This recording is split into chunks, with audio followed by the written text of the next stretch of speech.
रेत के समंदर में छिपे हैं वो रहस्य जो इतिहास के पन्नों से भी पुराने हैं।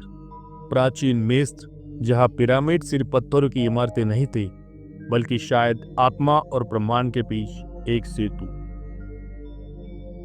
क्या यह संभव है कि इन विशाल पिरामिडों का मकसद सिर्फ फिरौन को दफनाना नहीं था, बल्कि उनसे बात करना था मृत्यु के बाद? गीजा का महान पिरामिड एक ऐसी संरचना जो आज भी इंजीनियरिंग के चमत्कारों में गिना जाता है। करीब 4500 साल पहले, जब न क्रेन थी न कंप्यूटर, तब कैसे उठाए गए ये 2.5 टन के पत्थर? सिर्फ गीजा ही नहीं, मिस्र में 100 से ज्यादा पिरामिड है। हर पिरामिड में एक जैसा अनुशासन, एक जैसा डिजाइन और एक जैसा रहस्य। अब सवाल उठता है, क्या ये केवल राजा के शव को दफनाने के लिए बनाए गए थे, या फिर इनका कोई आध्यात्मिक रहस्यमय उद्देश्य था? इतिहासकार कहते हैं पिरामिडों की दिशा, डिजाइन और बनावट में बहुत सी बातें ऐसी है जो सिर्फ किसी मकबरे के लिए जरूरी नहीं लगती। तो फिर क्यों? मिस्र के लोग मानते थे कि मृत्यु जीवन का अंत नहीं है, बल्कि आत्मा का एक और सफर शुरू होता है, एक नया जीवन, पर दूसरी दुनिया में। वे आत्मा को 2 भागों में बांटते थे, का जो शरीर के पास रहता है, और बा जो आत्मा का गतिशील रूप है, जो उड़ सकता है, घूम सकता है। लेकिन इस सफर में आत्मा को कई चुनौतियों का सामना करना पड़ता है।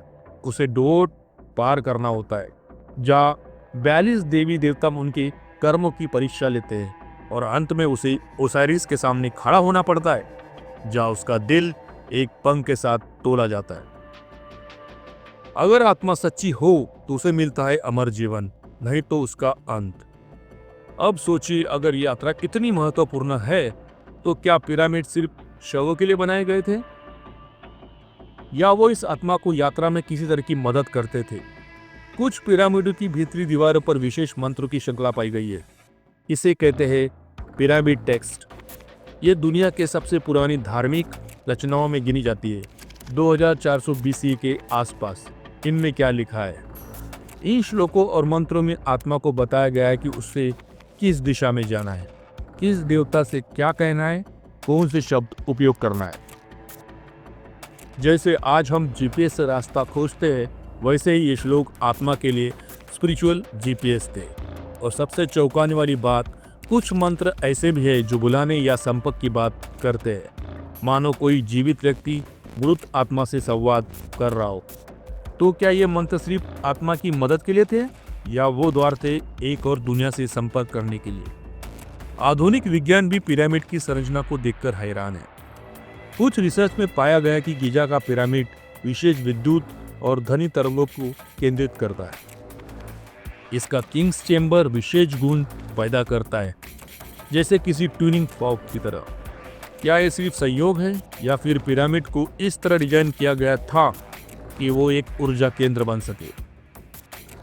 कुछ थ्योरीज के अनुसार ये तरंगे ध्यान, प्रार्थना या मृत आत्माओं से संपर्क के लिए उपयोग की जाती थी। एक पिरामिड के अंदर खड़े होकर मंत्र बोलने से वो ध्वनि कई गुना शक्तिशाली हो जाती है। क्या यह विज्ञान और अध्यात्म का संगम था? प्राचीन मिस्र में पुजारी, जिन्हें सेरेमोनियल प्रीस्ट कहा जाता था, खास प्रशिक्षण लेते थे आत्माओं से संवाद करने के लिए। यह अनुष्ठान पिरामिड के अंदर या उसके बाहर ही होते थे। कुछ अभिलेखों में संकेत मिलता है कि राजा मरने के बाद भी अपने राज्य को आदेश दे सकता था। क्या यह सिर्फ धार्मिक विश्वास था, या फिर मिस्र के लोगों के पास कोई ऐसा तरीका था जिससे वे मृतकों की चेतना से संपर्क कर सकते थे? 2017 में वैज्ञानिकों ने माउंट स्कैनिंग तकनीक से गीजा के महान पिरामिड में गुप्त कक्ष की खोज की। ये कक्ष अब तक नहीं खोला गया है। कोई नहीं जानता इसमें क्या है। शायद कोई नया श्लोक, कोई विशेष उपकरण, या फिर आत्मा से संवाद का कोई प्रमाण। इससे पहले भी कई बार ऐसे रहस्य चेम्बर्स खोजे जा चुके हैं, जिन्हें अब भी अनगिनत सवाल बंद है। तो आखिर पिरामिड है क्या? केवल पत्थरों का ढांचा, या फिर एक ऐसा यंत्र जो आत्मा और ब्रह्मांड के बीच एक पुल बनाता है? क्या हमारे पूर्वज मृत्यु और जीवन के बीच की सीमाओं को हमसे बेहतर समझते थे? इन सवालों का उत्तर अभी नहीं मिला है, लेकिन हर खोज, हर श्लोक, हर दीवार कुछ कहती है। और शायद एक दिन हम इस रहस्य से पर्दा हटा पाएंगे।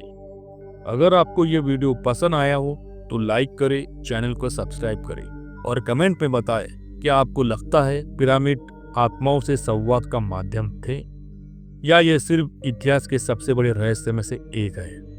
धन्यवाद।